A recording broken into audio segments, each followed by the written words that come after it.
اللهم ارزقنا شفاة الحسين اللهم ارزقنا زيارة الحسين اللهم ارزقنا شفاة الحسين اللهم ارزقنا زيارة الحسين.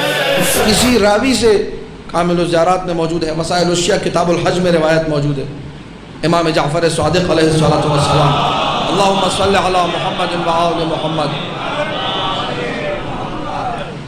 اس نے آگے خود سے بتایا کہ مولا میں نے جو ہے 19 حج کر لیے ہیں.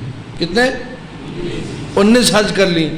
تو مولا نے کہا ایک اور کرو 20 ہو جائیں گے، تب جا کے حسین کی ایک زیارت کا ثواب ملے گا.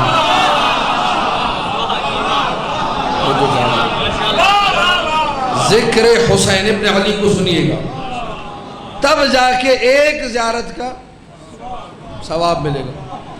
عجیب و غریب روایت ہے، واقعاً عقل انسانی کام کرنا چھوڑ دیتی کہ یہ کیا سلسلہ ہے، کتنی عطا عجیب و غریب ہے پروردگار متعال کی حسین ابن علی کی. عقل سمجھ نہیں پاتی. راوی آیا مولا کی خدمت میں، امام جعفر صادق علیہ السلام کی بارگاہ میں، اللہم صلی علی محمد وآل محمد. پوری توجہ سے سنیے گا اس روایت کو. امام حی، زندہ امام معصوم کی خدمت میں آیا، اور امام کیا کہہ رہے ہیں، لب و لہجہ دیکھیے، روایت دیکھیے، اور اپنے سر کو پکڑ کے بیٹھ جائے کہ میں چھوٹا ہوں، میرے ظرف میں کمی ہے، میرے اندر طہارت کی کمی ہے، میں کمزور ہوں، میں ان باتوں کو اتنی جلدی ہضم نہیں کر پاؤں گا. اس نے بھی ہضم نہیں کیا جس سے مولا نے کہا تھا، جو مولا کی نگاہوں کے سامنے تھا. مولا نے کہا کتنا اچھا ہوتا تم اس عمل سے، کس عمل سے؟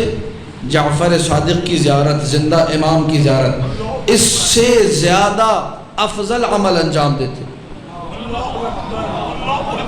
اس نے کہا مولا یہ جملہ میرے دل پہ بڑا گراں گزرا ہے، میں سمجھ نہیں پایا، میں ہضم نہیں کر پایا. آپ کیا کہہ رہے ہیں؟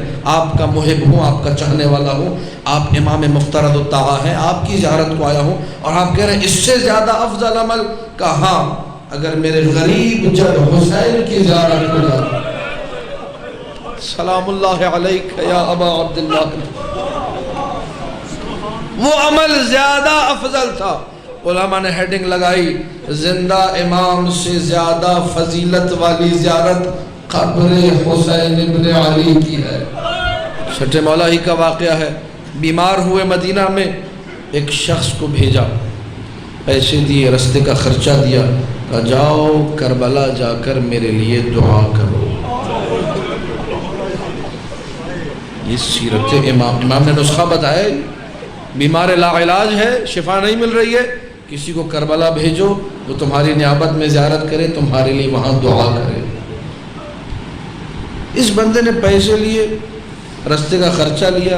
جب گھر سے نکل رہا تھا، خادم نے سنا، کہہ رہا تھا پتہ نہیں مجھے کیوں کربلا بھیج رہے ہیں، امام معصوم ہے، مفترض الطاعہ ہے، اگر ابھی امام اپنے ہاتھ اٹھائیں اللہ انہیں شفا دے دے گا، مجھے کربلا کس چکر میں بھیج رہے ہیں. میں نے کہا نا عقل میں یہ چیزیں نہیں آتی ہیں، اس جملے کو ذہن میں رکھیے گا. اور عقل میں نہیں آتی، کوئی یہ نہ کہے کہ آپ عقل کی مخالفت کر رہے ہیں. عقل حجت باطنی ہے، اللہ نے اسے نور قرار دیا. میں نے پہلے کہہ دیا عقل میں نقصان آ گیا عدم طہارت کی وجہ سے، عقل کمزور پڑ گئی دنیا میں رہنے کی وجہ سے، دنیا میں غرق ہونے کی وجہ سے. لہذا بات عقل میں نہیں آئے گی آسانی سے جب تک عقل نور آل محمد سے پاکیزہ نہ ہو جائے. کیوں پتہ نہیں مجھے کربلا بھیج رہے ہیں، ابھی جعفر صادق ہاتھ اٹھائے اللہ شفا دے گا. ظاہر چلا گیا، نوکر نے آ کے بتایا مولا کو، خادم نے بتایا مولا آپ نے جسے پیسہ دیا، جسے زیارت کے لیے بھیجا، وہ تو یہ کہہ رہا تھا. کہا وہ صحیح کہہ رہا تھا، اگر ابھی میں ہاتھ اٹھا دوں اللہ ابھی مجھے شفا دے گا، لیکن اسے یہ نہیں پتا اللہ نے روئے زمین پر ایسی جگہ قرار دی ہے جہاں جعفر صادق کو بھی اپنے لیے دعا کرانا اچھا لگتا ہے.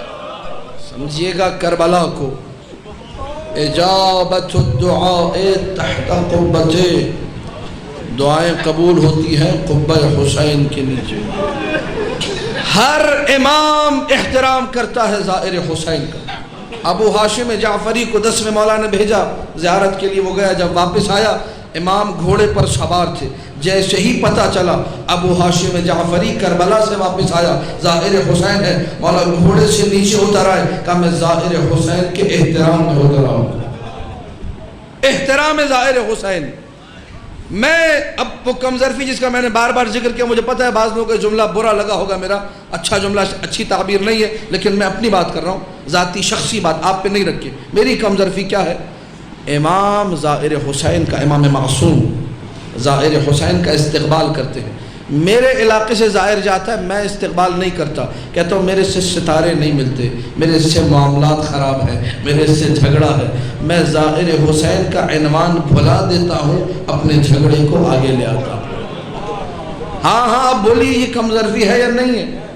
حسین ابن علی کی زیارت جو اتنی عظیم زیارت ہے کہ امام معصوم نے فرمایا من زار حسین ابن علی فی کربلا کان کمن زار اللہ فوق عرشہ، جس نے کربلا میں حسین کی زیارت کی وہ اس کی مانند ہے جس نے عرش پر اللہ کی زیارت کی۔ ہم لوگ جب مشی کرتے ہیں نجف سے کربلا، جب میں پہلی مرتبہ چلا 2009 میں، بہت سارے مصائب جو میں نے ممبر سے پڑھے تھے اور مجھے پتہ ہی نہیں تھا میں نے کیا پڑھا، جب پیدل چلا تو پتہ چلا۔ ہم لوگ جب مشی کرتے ہیں، پیدل چلتے ہیں، جگہ جگہ جدھر پیاس لگی رستے میں پانی منہ کے سامنے ہوتا ہے۔ جو لوگ پہنچ گئے وہ روئے ماتم کرے، وہ لوگ جدھر، جملہ سنیے گا، جدھر تھکاوٹ ہوئی، روڈ کے دائیں بھی روڈ کے بائیں بھی کرسیاں لگی ہوتی ہیں۔ اب جملہ سننا اور اس جملے پہ ماتم کرنا۔ مولا سجاد کا جملہ ہے کہ ہمیں رسیوں میں جکڑ کے لے جایا جا رہا تھا، کلما قصرنا عن المشی ضربونا، جب ہم چلتے چلتے تھک جاتے تھے جیسے ہی رکتے تھے کوئی کوڑا مارتا تھا، کوئی نیزے کیا نہیں چبھو۔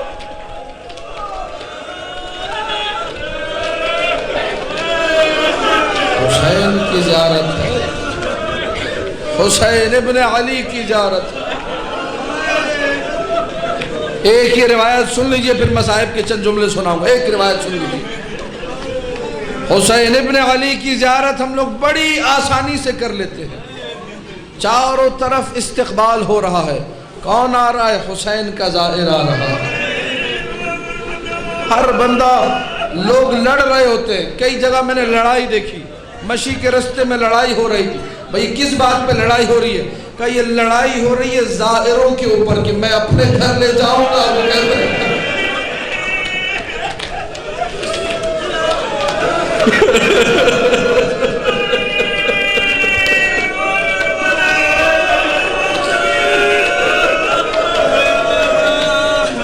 سمجھ میں آ رہی ہے آل محمد کی مظلومیت، سمجھ میں آ رہا ہے آل محمد کا درد۔ چاروں طرف ظاہر کا استقبال ہو رہا ہے۔ زیارت ان لوگوں نے کی تھی، جملے سنیے، مجھے اجازت دیجئے جملے عرض کروں۔